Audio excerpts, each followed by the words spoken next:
नमस्कार. आज महाराष्ट्रातील तमाम आमच्या समाजाच्या सगळ्याच नागरिकांसाठी अत्यंत महत्त्वाचा दिवस आहे. मी महायुती सरकारचे खूप खूप आभार मानेल.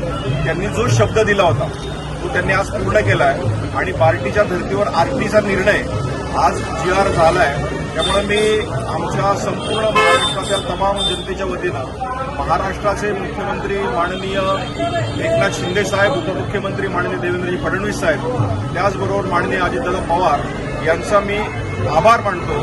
आणि येणाऱ्या काळामध्ये समाजाची शैक्षणिक प्रगती खुंटलेली असताना आरटीची जी घोषणा आहे ही समाजासाठी नवीन आणि उज्ज्वल असं भविष्य वेधणारी आहे. त्यामुळे पुन्हा एकदा या महायुती सरकारचे मी मनपूर्वक आभार मानतो. धन्यवाद.